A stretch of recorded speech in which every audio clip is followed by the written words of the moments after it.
வணக்கம் மக்களே, இன்னைக்கு நம்ம சேனலில் நடிகர் திலகம் சிவாஜி கணேசன் அவர்களோட பூர்வீக பங்களாவை தான் பார்க்க போகிறோம்.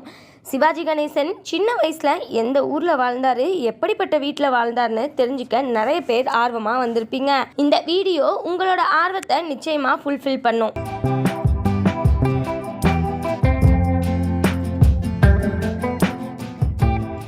சிவாஜி தோட்டம், அந்த தோட்டத்துக்கு நடுவில் அமைஞ்சிருக்கிற அவரோட பிரம்மாண்ட பங்களாவை இந்த வீடியோவில் பார்க்க போகிறோம். அதோட சிவாஜி கணேசன் பற்றின எக்ஸ்க்ளூசிவ் தகவல்களையும் இந்த வீடியோவில் உங்கள் கூட ஷேர் பண்ண போகிறேன். தஞ்சாவூர் மாவட்டத்தில் உள்ள சூரக்கோட்டையில் தான் சிவாஜி கணேசன் அவர்களோட பூர்வீக பண்ணை வீடு அமைஞ்சிருக்கு.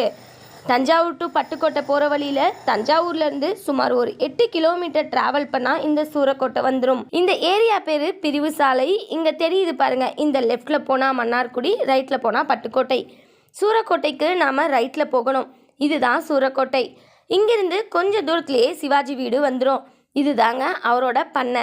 சிவாஜியோட பண்ணைனாலே பச்சை பசேல்னு இருக்கும். இந்த பக்கம் கடந்து போகிறவங்கெல்லாம் ஒவ்வொரு முறையும் ஆச்சரியமாக பார்த்துட்டு போவாங்களாம்.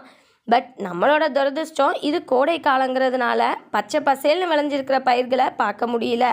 நெல் அறுவடையெல்லாம் முடிஞ்சு தரிசாக கிடக்குது. நாற்று நட்டு பயிர் விளைஞ்ச சமயத்தில் வந்தோம்னா பார்க்குறது ரொம்ப அழகாக, கண்ணுக்கு அவ்வளவு குளிர்ச்சியாக இருக்கும். பழைய படத்துல எல்லாம் பண்ணையாருங்க கண்ணு கெட்டிய தூரம் வரையும் நம்ம இடம்தான்னு சொல்லுவாங்கல்ல. சிவாஜி கணேசனோட பண்ணையும் அப்படி தான் இருக்குது. மொத்தம் 48 ஏக்கர்னு சொல்கிறாங்க. ஆனால் அதுதான் எக்ஸாக்டான அளவான்னு நமக்கு தெரியலை. இதுதான் அவர் வீட்டுடைய என்ட்ரன்ஸ். இந்த கேட் வழியாக உள்ள நலஞ்சா அந்த காலத்து சினிமாவில் காட்டுற மாதிரி விஷுவல் இருக்குது. பார்க்கவே ரொம்ப பிரமிப்பாக இருக்குல்ல. இந்த ஒரு பக்கம் தென்னை மரம் போட்டிருக்காங்க, இன்னொரு பக்கம் நெல் சாகுபடி செய்கிறாங்க. பாருங்க, இந்த பக்கம் ஃபுல்லாக தென்னை தான் போட்டிருக்காங்கங்க.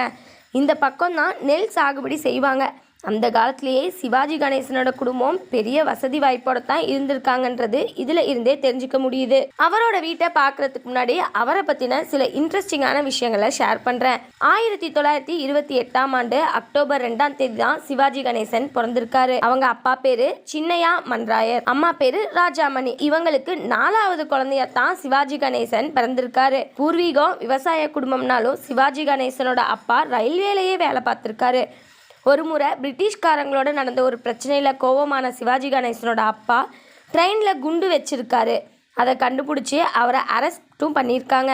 7 ஆண்டுகள் சிறை தண்டனையும் வழங்கப்பட்டு. இதில் என்ன துயரமான விஷயம்னா, அவரை அரெஸ்ட் பண்ண அன்னைக்கு தான் நம்ம சிவாஜி கணேசன் பிறந்திருக்காங்க. புள்ள பிறக்கும் போது அப்பா ஜெயிலுக்கு போகிறதுங்கிறது எவ்வளவு கொடுமையான விஷயம் இல்லை. ஆனால் அதையெல்லாம் கடந்து தான் ராஜாமணி அம்மா குழந்தைகளை வளர்த்துருக்காங்க. அந்த கேஸில் ஜெயிலுக்கு போன சிவாஜி கணேசனோட அப்பாவுக்கு 7 ஆண்டுகள் சிறை தண்டனை கிடைச்சிருக்கு. ஆனால் சிறையில் அவர் நன்னடத்தை காரணமாக 4 வருஷத்துலேயே ரிலீஸ் பண்ணியிருக்காங்க. அதுக்கு பிறகு அவங்க குடும்பத்தோட திருச்சியில் போய் செட்டில் ஆகியிருக்காங்க. அப்படி திருச்சியில் அவங்க இருந்த காலத்துல சிவாஜி கணேசனோட அப்பா தன் பசங்களை நிறைய நாடகங்களுக்கு கூட்டிட்டு போறத வழக்கமா வச்சிருக்காரு. அப்படி ஒரு நாள் கட்டபொம்மன் நாடகத்தை பார்த்த சிவாஜி கணேசனுக்கு நாடகத்துறை மேல பெரிய ஈர்ப்பு வந்திருக்குன்னே சொல்லலாம். நடிச்சா நான் நாடகத்துல தான் நடிப்பேன்னு அப்பவே முடிவெடுத்திருக்காரு. அவருக்கு 7 வயசா இருக்கும் போதே தன்னோட அப்பாவுக்கு தெரியாம திருச்சியில இருந்த பாலகங்கா நாடக சபாவில் போய் இணைஞ்சிருக்காருன்னா பார்த்துக்கோங்க. அந்த நாடக கம்பெனியில இருந்த சின்ன பொண்ணு சாமிங்கிறவர் தான் அவருக்கு நடிப்பு சொல்லி கொடுத்திருக்காரு. இந்த நாடக பயணத்துல முதல் நாடகமா ராமாயணத்துல நடிக்க வாய்ப்பு கிடைச்சிருக்கு.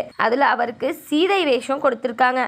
நடிப்பில் சிவாஜி கணேசன் பட்டைய கிளப்பியிருக்காரு. அதனால தொடர்ந்து சிவாஜி கணேசனுக்கு பெண் வேடமே கொடுத்திருக்காங்க. ஒரு கட்டத்துக்கு பிறகு இந்திரஜித், பரதன் போன்ற கேரக்டர்கள் கொடுத்திருக்காங்க. எவ்வளவு நீளமான வசனத்தையும் மனப்பாடம் செஞ்சு அதை உணர்வு பூர்வமா பேசுறதுல ஆரம்பத்துல இருந்தே கெட்டிக்காரரா இருந்திருக்காரு. இவருடைய திறமையை பார்த்துட்டு சீக்கிரமாவே நாடகத்துல ஹீரோ வேஷம் கொடுத்திருக்காங்க. இப்படி நாடக வாழ்க்கை போயிட்டு இருக்கிறப்போ வேலூர்ல இருந்து சக்தி நாடக சபாவில் நடந்த ரோஜா நாடகத்தில் சிவாஜி கணேசன் நடிச்சுக்கிட்டு இருக்கும்போது சினிமா தயாரிப்பாளர் PA பெருமாள் முதலியார் அவரை பார்த்துருக்காரு. அப்போவே சிவாஜி கணேசனோட நடிப்பு பெருமாள் முதலியாருக்கு பிடிச்சு போயிடுச்சு.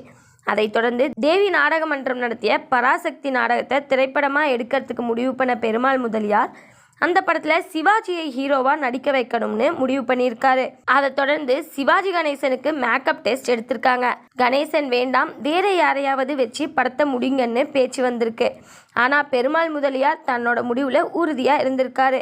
சிவாஜி கணேசனை அழைச்சிட்டு போய் அவரோட உடம்பை தேத்தி சிலம்பம் பயிற்சி கொடுத்து அவரை சூப்பராக மாற்றி மீண்டும் சென்னைக்கு அழைச்சிட்டு வந்து படத்தை எடுத்திருக்காங்க. கலைஞர் கதை வசனத்தில் 1952ஆம் ஆண்டு வெளியான பராசக்தி படம் மிகப்பெரிய வெற்றியை பெற்றது மட்டும் இல்லாமல் தமிழ் சினிமாவையே புரட்டி போட்டுச்சு.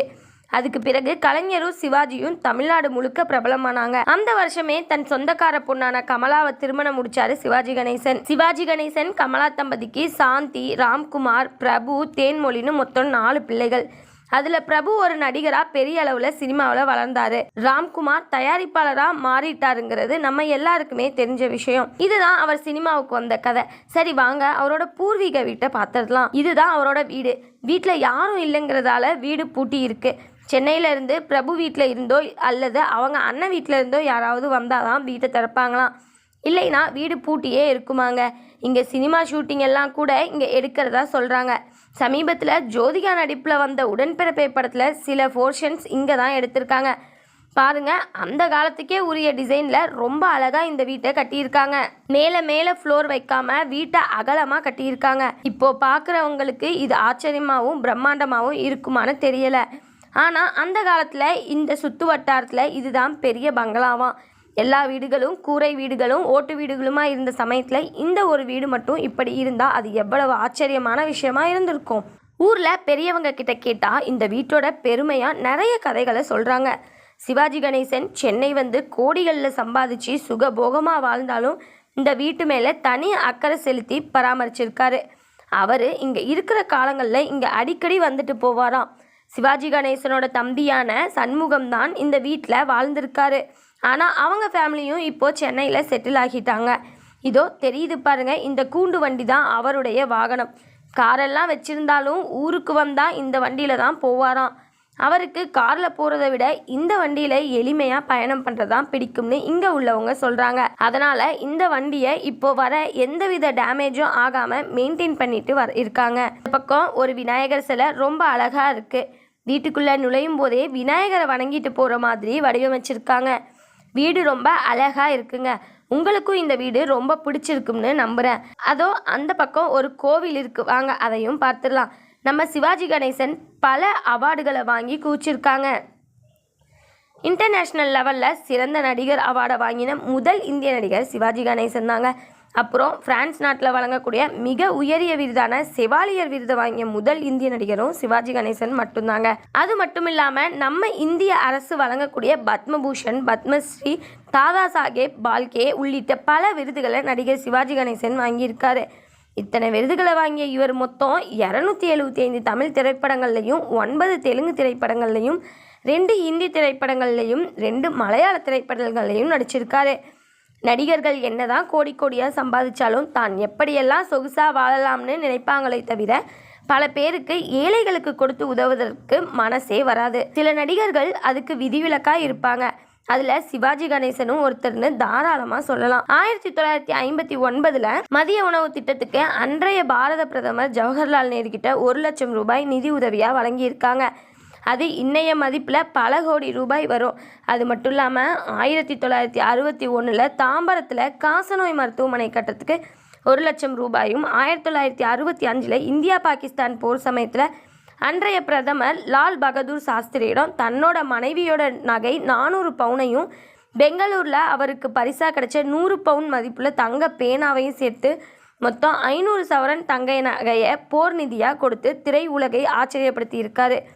குறிப்பாக சொல்லணும்னா 1960ஆம் வருஷம் சென்னையில் பெருவெள்ளம் வந்தப்போ காமராஜர் முன்னிலையில் 1 லட்சம் உணவு பொட்டலங்களை அவரோட வீட்டிலேயே ரெடி பண்ணி கொடுத்துருக்காரு. இதில் அல்டிமேட்டான இன்னொரு விஷயம் என்னன்னா, கயத்தாரில் கட்டபொம்மன் தூக்கிலிடப்பட்ட இடத்தை விலைக்கு வாங்கி அதில் தனது சொந்த செலவில் கட்டபொம்மனுக்கு சிலை வச்சதான் இப்போதும் அந்த சிலை கட்டபொம்மன் நினைவு சின்னமாக இருக்கு. இதுதான் சிவாஜி கணேசன் பண்ணையில் உள்ள கோயிலுங்க. இது அவங்க பங்காளிகளுக்கான குடும்ப கோயிலா இருந்தாலும் இந்த பக்கம் வர்றவங்க இந்த கோயிலில் வந்து சாமி கும்பிட்டு போறாங்க. இந்த ஊருக்காரங்க கிட்ட பேசுறப்போ இப்போலாம் யாரும் பெருசா இங்க வரது இல்லைங்க.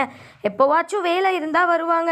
வருஷத்துக்கு ஒரு முறை வர்றதே பெருசுன்னு சொல்றாங்க. ஒரு காலத்துல பரபரப்பா இருந்த இந்த வீடு இன்னைக்கு யாருமே இல்லாம அமைதியா இதுல வாழ்ந்தவங்களோட வாழ்க்கைக்கு அடையாளமா இருக்கிறத பாக்குறப்போ பலவிதமான உணர்வு மனசுல தோணுதுங்க.